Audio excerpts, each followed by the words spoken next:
না হয়নি, হয়নি ওদের বিয়ে। হয়নি? আপনার বুকটা কষ্টে ফেটে যাচ্ছে নাকি? দেখ দাদা ভাই, দেখ, দেখো ঠাম্মু, এই মহিলা নিজের ছেলের বউয়ের সামনে দাঁড়িয়ে জিজ্ঞেস করছে যে ছেলে আরেকটা বিয়ে করে এসেছে কিনা। ছি ঠাম্মু, এই মহিলা তোমাকে সবসময় বলতো না যে আমি ওদের সংসারে অশান্তি ক্রিয়েট করি? এখন দেখো, দেখো আমাকে কাদের সাথে থাকতে হচ্ছে। সত্যি বাবা, ব্রত, ব্রত দরজাটা খোল। আজকে এই মেয়েটার জন্য না আমার ছেলেটা কিছু করে বসে। সত্যি সবসময় শুধু ছেলে আর ছেলে। ছেলের জন্য যদি আরেকটা মেয়ের সর্বনাশ হয় তো হোক, কিন্তু আপনিও শুনে রাখুন, আপনার ছেলে আর আপনাকে আমাকেই সহ্য করতে হবে। না, তোমাকে আর কেউ সহ্য করবে না ছিলাম না, আমি না আমার মা না আমার পরিবার। তোমাকে এক্ষুনি এই মুহূর্তে বাড়ি থেকে বেরোতে হবে। চলো চলো। ব্রত, এসব এসব তুমি কি বলছো ব্রত? এসব কি বলছো? ওর জন্য আমি যা বলছি তাই ঠিক, ওর মতো মেয়ের এটাই প্রাপ্য। চলো। ব্রত, ব্রত, এইসব কথা বলো না। ও তোমার স্ত্রী, ও তোমাকে ছাড়া কোথায় যাবে বলো, কি করবে? আমি কি করে জানবো? আমার জানার কোনো প্রয়োজন নেই, ঠিক আছে? এই, চলো। ব্রতদা, তুমি এরকম কথা বলতে পারো না। আমি এখন যা খুশি তাই বলতে পারি, ওকে জাস্ট আমি সহ্য করতে পারছি না। সব কিছুর কিন্তু একটা সীমা আছে ব্রত। না বাবা, কোনো সীমা নেই, আর কোনো কিছুর কোনো সীমা নেই। ওকে এক্ষুনি এই বাড়ি থেকে বেরোতে হবে, দ্যাটস ফাইনাল। এই এই ব্রত, কি হচ্ছে কি? এরকম কেউ করে নাকি? লোকে কি বলবে? লোকে কি বলবে? লোককে ওকে সহ্য করতে হয় না, আমাকে সহ্য করতে হয়, আর আমি ওকে আর সহ্য করবো না, দ্যাটস ফাইনাল। এই চলো। Brata, you can't do this to me. চলো তুমি। ব্রত, ব্রত, ব্রত, অসভ্যতার একটা সীমা আছে ব্রত। কি হচ্ছে ঠিকই? ছেলে, ব্রত। আর একটা কথা তুমি ভালো করে শুনে নাও ছিলাম, এই বাড়ির আশেপাশে যেন তোমাকে কোনোদিনও না দেখি। তোমার সাথে আমার আর কোনো রকম সম্পর্ক নেই। ব্রত, ব্রত, এসব কি বলছো তুমি? মাথা ঠান্ডা করো। আমি যা বলার ঠান্ডা মাথাতেই বলছি। তোমাদেরকে আমি একটা রিকোয়েস্ট করতে চাই। দেখো, আমি তোমাদের সাথে কোনো রকম খারাপ ব্যবহার করতে চাই না, তাই তোমাদেরকে বলছি প্লিজ তোমরা সবাই এই বাড়ি থেকে চলে যাও। কেমন? ব্রত, ব্রত, তুই আমার সামনে দাঁড়িয়ে ওদেরকে এই কথাটা বলতে পারলি? কোথায় যাবে ওরা? সেটা আমি কি করে জানবো? That is not my concern, that is not my look out. আমি ওদেরকে এ বাড়িতে থাকতে দিয়েছিলাম ইরা এ বাড়িতে ছিল বলে। ইরাই যখন এ বাড়িতে নেই, ইরাই যখন আমার ভালোবাসার কোনো রকম মর্যাদা দিল না, তখন ওদের এ বাড়িতে থাকার কোনো প্রশ্নই ওঠে না। আই এম সরি বাবা, আমি ওদের কোনো রকম উপকার করতে পারবো না। I am sorry.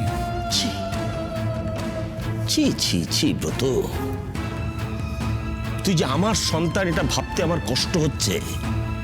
আমার শিক্ষায় বড় হয়েছিস তুই, আর তোর বুদ্ধি বিবেচনা সবকিছু জলাঞ্জলি দিয়ে দিলি তুই। তোমার যদি তাই মনে হয় তাহলে তাই।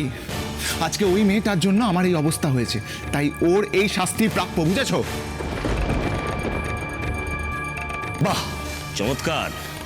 ওকে শাস্তি দেবার জন্য তুই নিজে অন্ধ হয়ে যাবি ব্রত? ওই বৃদ্ধ মানুষটার কথা ভাববি না? ওই ঘরের শিশুটি শুয়ে আছে, ওর কথা ভাববি না তুই? এদের কথা ভাববি না? আমার সামনে দাঁড়িয়ে এত বড় অন্যায় তুই করতে পারবি না ব্রত। আমি তোকে করতে দেব না। আর তাছাড়া এই বাড়িটা আমার, আমি ঠিক করবো এ বাড়িতে কে থাকবে আর কে থাকবে না। ঝিলম এ বাড়ির বউ, ও তো নয়। ওর পরিবারের কেউ এ বাড়ি ছেড়ে কোথাও যাবে না ব্রত। ওকে, তাহলে আমিও তোমাকে একটা কথা বলে দিতে চাই বাবা। ওরা যদি এ বাড়িতে থাকে তাহলে আমিও কিন্তু এ বাড়িতে থাকবো না। উফ দাদা, আমার কবেকার ইচ্ছা আজ পূরণ হতে চলেছে। এদিকে আয়। ও বাবা, ওইদিকে কি দেখছিস? আসছে তো, মেঘটা নিয়ে এসো। চল চল চল। জেনে ধর।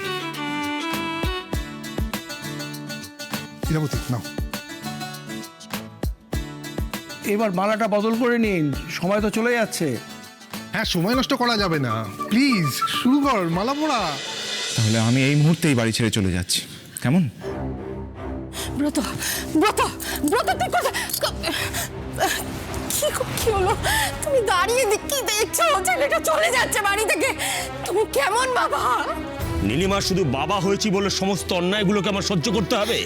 কখনোই না। ও যদি এ বাড়ি ছেড়ে যেতে চায় যাক, জীবনে কোনোদিন ওর মুখদর্শন করবো না আমি। কি বলছো তুমি? ব্রত, ব্রত, ও কোথাও যাবে না, আমার বাড়ি ছেড়ে কোথাও যাবে না ব্রত।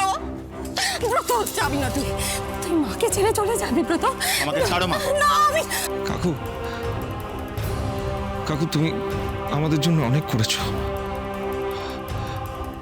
কিন্তু আমাদের জন্য তোমার পরিবারে অশান্তি হোক এটা আমি কখনো চাইবো না। ব্রতকে কোথাও যেতে হবে না, এটা তো ওরই বাড়ি, ও এখানেই থাক, আমি আমার পরিবার নিয়ে চলে যাচ্ছি।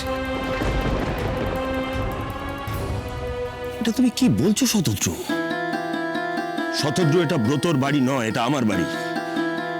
এই অবস্থায় তোমরা এখান থেকে কোথায় যাবে? সে আমরা একটা ব্যবস্থা ঠিক করে নেব কাকু। আমাদেরও তো ইরাকে ছাড়া বাঁচা শিখতে হবে, তাই না? এই শতদ্র, এসব কি বলছোটা কি তুমি? আমি ঠিকই বলছি। ছোটি, ঠামু, ব্যাগ গুছিয়ে নাও।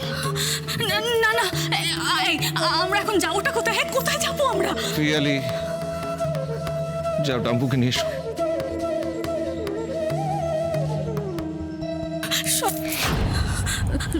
শতদ্র, শোনো, তুমি তুমি আমাকে একটা সুযোগ দাও, আমি দেখছি যদি কিছু করা যায়।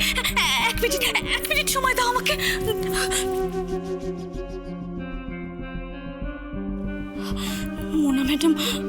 মোনা ম্যাডাম নিশ্চয়ই আমাদের হেল্প করবেন।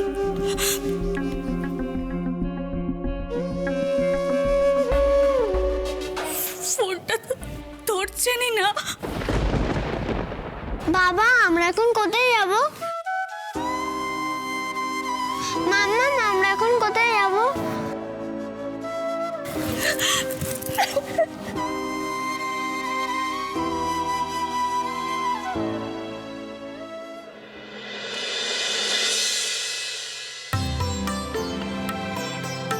হঠাৎ সবকিছু এভাবে ঘটে যাবে এটা ভাবতেও পারিনি।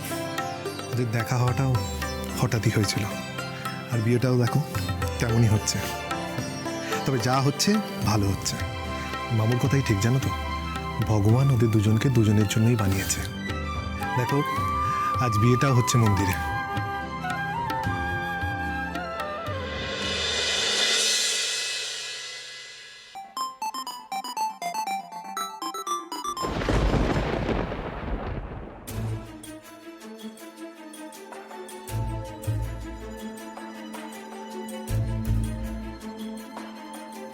আজ তোর জন্য আমি সব হারিয়েছি দীপ।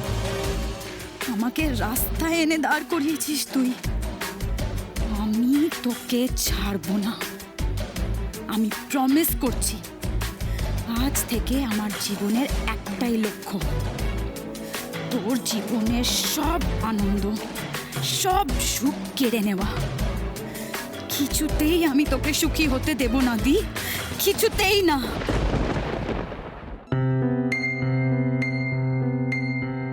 মিস্টার চ্যাটার্জি আপনাকে ভুল প্রমাণ করে দিল মোনা দেবী। আজ আবার আমার বিশ্বাস জিতে গেল। চুপ কথা